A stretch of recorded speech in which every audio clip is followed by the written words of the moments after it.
ओम नमः शिवाय। जय श्री महाकाल। देखिए, सोमवार का विशेष दिन आ गया है और इस दिन समर्पित होता है भगवान भोलेनाथ को। तो विशेषकर आज का जो उपाय है माता अशोक सुंदरी जी को प्रसन्न करेगा। इस वाले उपाय में आपको 7 बिंदी लेनी है और विशेष तरीके से उनको शिवलिंग पर लगा देनी है। वैसे इस उपाय कर लीजिएगा, आपकी जो भी कामना है, इच्छा है, वो मात्र 7 दिन में पूर्ण होगी। और गुरु जी का है कि माता अशोक सुंदरी जी के प्रसन्न होगी ना, तो आप जो मांगोगे वो आपको मिलेगा। तो ये उपाय कैसे करना है वो बताएंगे। उसके पहले इस वीडियो को लाइक कर दें, चैनल पर नए हो सब्सक्राइब कर दें और कम से कम 3 लोगों की मदद जरूर करिएगा वीडियो को शेयर कर कर। तो जानते हैं पहला उपाय। विशेषकर पहला उपाय क्यों करना है। देखिए, अगर आपकी कोई कामना है, ठीक है, चाहे वो व्यापार को लेकर हो, नौकरी को लेकर हो, या आपके धंधों को लेकर, बिजनेस को लेकर हो, पर आप बहुत ज़्यादा प्रयास कर रहे हो, फिर भी आपकी वो जो कामना है वो पूर्ण नहीं हो रही ना, तो उसकी प्राप्ति के लिए ये उपाय करने से नहीं चूकना है। इस वाले उपाय में क्या क्या सामग्री लेनी है। सबसे पहले आपको ले लेना है शहद। कितना शहद लेना है? मात्र 1 चम्मच भी लेते हो ना तो भी काफ़ी है। इसके बाद जो अगली सामग्री है वो है बेलपत्र। कितने बेलपत्र लेने हैं? मात्र 1 बेलपत्र, ठीक है। इसके बाद आपको लेना है तांबे का लोटा और उस तांबे के लोटे में आपको अपने घर से, अपने किचन से शुद्ध जल भर लेना है। घर से कहाँ? देखिए, अगर आपके घर में इस प्रकार से एक मटका है, वो जो मिट्टी का मटका आता है ना, वहां से अगर आप जल भरकर शिवलिंग पर जाकर समर्पित करते हो, या आरओ से जल भरकर शिवलिंग पर जाकर समर्पित करते हो ना, तो इससे आपके घर के तीनों दोष समाप्त होते हैं। काल विसर्ग दोष हुआ, वास्तु दोष हुआ, या पितृ दोष हुआ, तीनों दोष समाप्त होते हैं।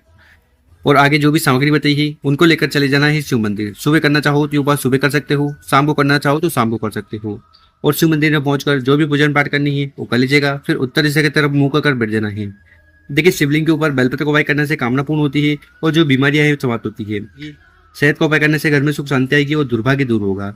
तो सर, उपाय में आपको करना क्या है कि सबसे पहले आपके पास जो शहद है, ठीक है, इस शहद से आपको ओम बनाना है। कहाँ पर ओम बनाना है? तो ये उपाय माता अशोक सुंदरी जी को प्रसन्न करेगा, तो आपको उनकी जगह ओम बना देना है। दोनों जलाधारी के बीच में माता अशोक सुंदरी जी का स्थान है, यहाँ पर आपको ओम बना देना है। ओम बना दिया, उसके बाद आपके पास जो एक बेलपत्र है ना, उस बेलपत्र को उठाना है, उसको अपने सीधे वाले हाथ में रखना है। क्या करना है? बेलपत्र उठाना है, अपने सीधे वाले हाथ में रखना है, और आपकी जो भी दिल की बात है, कामना है, जो आप चाहते हो कि माता अशोक सुंदरी जी पूर्ण करें, तो उसके लिए प्रार्थना कर लेना है, ठीक है। बेलपत्र की जो डंडी है वो आपकी तरफ होगी, बड़ी पत्ती शिवलिंग की तरफ होगी। उसके बाद उस बेलपत्र को उठाना है, उसको आपको समर्पित करना है माता अशोक सुंदरी वाली जगह पर, ठीक है। इस बेलपत्र की यहाँ पर जो डंडी है वो जलाधारी की तरफ होगी, बड़ी पत्ती शिवलिंग की तरफ होगी। तो इस प्रकार से आपको बेलपत्र समर्पित कर देना है। ओम नमः शिवाय श्री नमस्तुभ्यम इस मंत्र का जाप करते हुए, और आपकी जो भी दिल की बात है, कामना है, इच्छा है, जो आप चाहते हो कि पूर्ण हो जाए, उसके लिए प्रार्थना कर लेना। उसके बाद आपके पास जो जल का लोटा है ना, वो जल के लोटे को उठाना है। आधा जल यहाँ पर आपको समर्पित करना है, ठीक है, और आधा जल का लोटा और आधा जल आपको शिवलिंग के ऊपर समर्पित कर देना है। श्री शिवा नमस्तुभ्यम ओम नमः शिवाय पंचाक्षर षडाक्षर मंत्रों का जाप करते हुए। तो इस प्रकार से आपको पहला वाला उपाय कर शिवलिंग के पास बैठ जाना है और विशेषकर माता अशोक सुंदरी जी से प्रार्थना करना है कि आपके घर में सुख शांति समृद्धि आए, आपकी हर प्रकार की जो कामना है वो पूर्ण हो जाए। तो कामना पूर्ण के लिए गुरु जी ने बहुत ही विशेष उपाय बताया है, कर जरूर देखिएगा। अब जानते हैं गुरु जी द्वारा बताया गया अगला उपाय। विशेषकर ये उपाय क्यों करना है। देखिए, अगर आपके जीवन में रोग है, समस्या है, परेशानी है, ठीक, और किसी बीमारी से कोई व्यक्ति आपके परिवार में ग्रसित है, तो उसकी वो बीमारी समाप्त होगी इस उपाय को करने के बाद। और ये दूसरा वाला उपाय कैसे करना है वो बताएंगे। उसके पहले अपने शुभ हाथ से 2 कार्य कर लें। एक तो इस वीडियो को लाइक कर दें और कम से कम 5 लोगों के साथ व्हाट्सएप पर इस वीडियो को शेयर कर दें। इस उपाय में फिर से आपको शहद लेना है। कितना शहद? मात्र 1 चम्मच या उससे कम लेते हो तो भी चलेगा। इसके बाद आपको जो अगली सामग्री लेनी है वो है तांबे का लोटा। तो इस प्रकार से आपको तांबे का लोटा लेकर अपने घर से, अपने किचन से जो मटका है ना, वहां से जल भर लेना है, और मात्र दोनों सामग्री को लेकर चले जाना है शिव मंदिर, ठीक है। सुबह करना चाहो तो सुबह कर सकते हो, शाम को करना चाहो तो इस उपाय को शाम को भी कर सकते हो। तो और इस उपाय को करने के बाद कुंद केशवर महादेव जी की असीम कृपा आप पर होगी।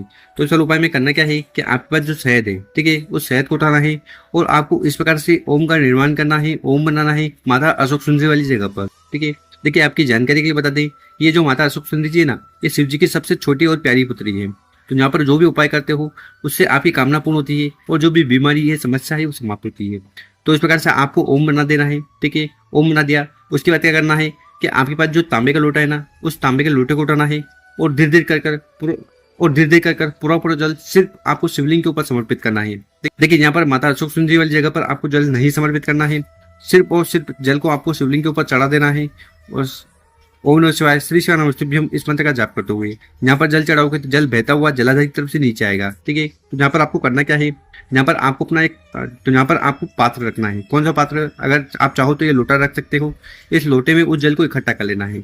जल को इकट्ठा कर लिया, इस जल को लेकर आपको चले जाना है अपने घर पर और घर पर ले जाकर जो भी व्यक्ति ग्रसित है, परेशान है, बीमारी से पीड़ित है, उस व्यक्ति को कुंदकेश्वर महादेव जी का स्मरण करते हुए उस जल का आचमन करवा देना है, ग्रहण करवा देना है दिन में 3 बार। ठीक है, बस इस उपाय को आप लगातार 5 या 7 सोमवार कर देखिएगा। उस व्यक्ति के सारे जीवन के दुख, परेशानी, समस्या समाप्त होगी और बीमारी खत्म होगी। तो गुरु जी द्वारा बताया गया बहुत ही अचूक और विशेष उपाय ही। इस प्रकार से दूसरा उपाय जरूर करिएगा। अब जानते हैं गुरु जी द्वारा बताया गया तीसरा उपाय। विशेषकर उपाय क्यों करना है? इस उपाय को करने से आपकी जो भी इच्छा है, दिल की बात है, वो पूर्ण होगी। ठीक है, अब वो चाहे इच्छा व्यापार को लेकर हो, नौकरी को लेकर हो, ठीक है, धन संपदा में वृद्धि को लेकर हो, या आप जो भी कार्य कर रहे हो उसको पूर्ति को लेकर हो। चलो उपाय में सबसे पहले जो सामग्री आपको चाहिए वो है बेलपत्र। कितने बेलपत्र लेने हैं? तो मात्र आपको एक बेलपत्र लेना है, और ये जो बेलपत्र लेना कहीं से खंडित टूटा फूटा नहीं होना चाहिए। इसके बाद जो अगली सामग्री आपको लेनी है वो है शहद। कितना शहद लेना है? मात्र आपको 1 चम्मच, जो छोटी वाली आती है ना, टीस्पून, उतना शहद आपको ले लेना है। इसके बाद आपको इस प्रकार से तांबे का लोटा लेना है, और उस तांबे के लोटे में अपने घर से जल भर लेना है। घर से कहाँ? देखिए, अगर आपके घर में इस प्रकार से एक मटका है, वो जो मिट्टी का मटका आता है ना, वहाँ से अगर आप जल भरकर शिवलिंग पर जाकर समर्पित करते हो, या आरओ से जल भरकर शिवलिंग पर जाकर समर्पित करते हो ना, तो इससे आपके घर के तीनों दोष समाप्त होते हैं। कालसर्प दोष हुआ, वास्तु दोष हुआ, या पितृ दोष हुआ, तीनों दोष समाप्त हो जाते हैं। तो इस प्रकार से आगे जो भी सामग्री बताई थी उनको लेकर चले जाना है शिव मंदिर। ठीक है, आप चाहो तो ये उपाय सुबह कर सकते हो, या समय मिले तो शाम को भी कर सकते हो। और शिव मंदिर में पहुंचकर सबसे पहले उत्तर दिशा की तरफ मुंह कर बैठ जाना है, और जो भी पूजन पाठ वगैरह आपको करनी है शिवलिंग की, वो कर लीजिएगा। सबसे पहले शिव मंदिर में पहुंचकर जो आपके पास जो तांबे का लोटा है ना, उस तांबे के लोटे को उठाना है, और धीरे धीरे कर पूरा जल शिवलिंग के ऊपर समर्पित कर देना है। ओम नमः शिवाय, श्री नमस्तुभ्यम, पंचाक्षर, षडाक्षर, जो भी मंत्र आपको आ रहा हो उसका स्मरण करते हुए जल को समर्पित कर दिया। उसके बाद आपके पास जो शहद है ना, उस शहद को उठाना है, और इस प्रकार से आपको बेलपत्र की जो बड़ी पत्ती है उसके ऊपर ओम लिख देना है। क्या करना है? शहद को हाथ में उठाना और ओम लिख देना है बेलपत्र की बड़ी पत्ती पर। उसके बाद उस बेलपत्र को उठाना है, और ऐसा आपको बेलपत्र शिवलिंग के ऊपर समर्पित कर देना है। ओम नमः शिवाय, श्री नमस्तुभ्यम मंत्रों का जाप करते हुए इस बेलपत्र की डंडी होगी जलाधार की तरफ, बड़ी पत्ती होगी आपकी तरफ। तो इस प्रकार से बेलपत्र समर्पित कर दीजिएगा। उसके बाद आपके पास जो शहद है ना, उस शहद को उठाना है, और विशेष तरीके से आपको 7 बिंदी बनानी है। कहाँ पर बनानी है वो देख लीजिए। सबसे पहले बिंदी आपको बनानी है यहाँ पर, दूसरी, तीसरी, चौथी, 5वीं, 6वीं और 7वीं।